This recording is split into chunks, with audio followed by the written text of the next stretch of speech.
हरियाणा के किसानों के लिए लंबे समय से चली आ रही कर्ज की चिंता अब कम होने जा रही है। प्रदेश के मुखिया सीएम नायब सैनी ने चंडीगढ़ में एक बड़ी राहत योजना की शुरुआत की है, जिसे वन टाइम योजना नाम दिया गया है। ये योजना खास तौर पर उन किसानों और गरीब मजदूरों के लिए है जिन पर पीएसीएस यानी कि प्राइमरी एग्रीकल्चर क्रेडिट सोसाइटी का कर्जा बकाया है।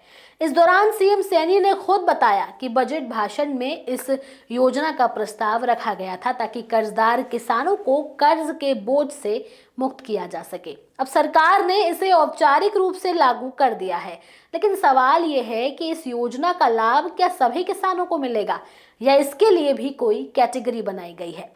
इन सब सवालों का जवाब हम आपको देंगे अपनी इस खास रिपोर्ट में। इस योजना के तहत यदि किसान पीएसीएस से लिए गए अपने ऋण की मूल राशि समिति के खाते में जमा कर देते हैं तो उनके ऊपर बकाया पूरा ब्याज सरकार माफ कर देगी।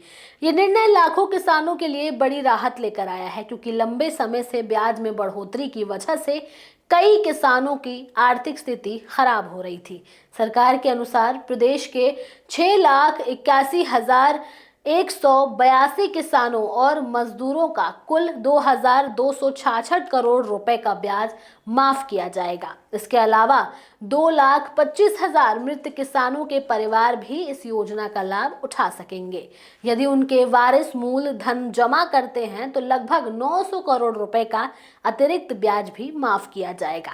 और ये योजना 31 मार्च 2026 तक लागू रहेगी, यानी आने वाले समय तक किसान बिना किसी दबाव के इस योजना का लाभ उठा सकते हैं। इसी संदर्भ में सीएम सैनी ने पत्रकारों से बातचीत में बताया कि अगस्त और सितंबर में हुई भारी बारिश और बाढ़ ने कई जिलों को प्रभावित किया था। सरकार ने क्षेत्रों का दौरा किया और किसानों के नुकसान का आकलन कराया। 15 सितंबर तक ई क्षतिपूर्ण पोर्टल खोला गया था, जिसमें किसानों ने अपने नुकसान की जानकारी दर्ज कराई। अब सरकार ने इस नुकसान की भरपाई के लिए कुल 53,821 किसानों को 116 करोड़ रुपए से अधिक की मुआवजा राशि जारी कर दी है। अब सवाल ये भी है कि किस फसल पर कितना मुआवजा मिला, तो चलिए वो भी बताते हैं। इस योजना के तहत बाजरे पर 35.29 करोड़ रुपए, कपास पर 27.43 करोड़ रुपए, धान पर 22.51 करोड़ रुपए और ग्वार पर 4.10 करोड़ रुपए मुआवजा मिला।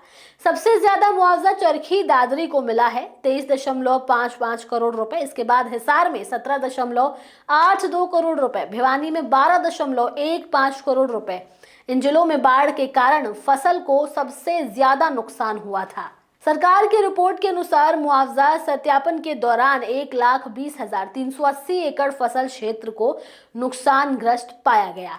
पिछले 11 सालों में हरियाणा सरकार किसानों को मुआवजा और प्रधानमंत्री फसल बीमा योजना के तहत कुल 15,448 करोड़ रुपए जारी कर चुकी है।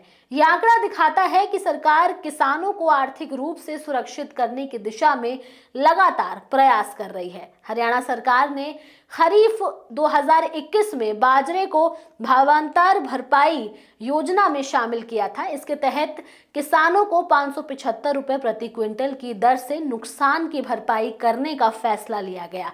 अब इसी निर्णय के अंतर्गत 1,57,000 किसानों को 358 करोड़ 62 लाख रुपए की राशि भावांतर भरपाई के रूप में जारी की गई है। अब तक सरकार कुल 927 करोड़ रुपए किसानों को बाजरा भावांतर के रूप में दे चुकी है। किसानों के अलावा शहरी विकास को भी सरकार ने बड़ी राहत दी है। ईडीसी यानी कि एक्सटर्नल डेवलपमेंट चार्जेस फंड से आज हरियाणा शहरी विकास प्राधिकरण और गुरुग्राम, फरीदाबाद, सोनीपत, पंचकूला और हिसार के मेट्रो विकास प्राधिकरण को कुल 1700 करोड़ रुपए जारी किए गए हैं। इसके अलावा साल 2024 से 25 में भी शहरी विकास कार्यों के लिए 2,188 करोड़ रुपए जारी किए गए थे, जबकि इसी साल नगर एवं ग्राम योजना विभाग ईडीसी फंड से 1500 करोड़ रुपए पहले ही रिलीज कर चुका है। कुल मिलाकर सैनी सरकार ने किसानों के हित में एक बड़ा कदम उठाया है। पीएसीएस के कर्जदार किसानों के लिए वन टाइम योजना न सिर्फ आर्थिक बोझ कम करेगी बल्कि हजारों परिवारों को नई उम्मीद देगी। किसान अब कर्ज के बढ़ते ब्याज से मुक्त होकर अपनी खेती पर ध्यान दे पाएंगे और मृत किसानों के परिवारों को भी राहत मिलेगी। बाढ़ से हुए नुकसान की भरपाई, भावांतर राशि का भुगतान और शहरी विकास में करोड़ों की सहायता, ये सभी कदम सरकार की किसान हितैषी सोच को मजबूत करते हैं। अब आने वाले समय में ये देखना होगा कि ये राहत किसानों की आर्थिक स्थिति को बेहतर बनाने में महत्वपूर्ण साबित होती है या नहीं। बहरहाल इस खबर में इतना ही। इस पर आपकी क्या राय है, आप अपनी राय हमें कमेंट सेक्शन में जरूर दें। इसके साथ ही हमारे चैनल न्यूज़ टाइम को सब्सक्राइब करें, लाइक करें, शेयर करना ना भूलें। नमस्कार।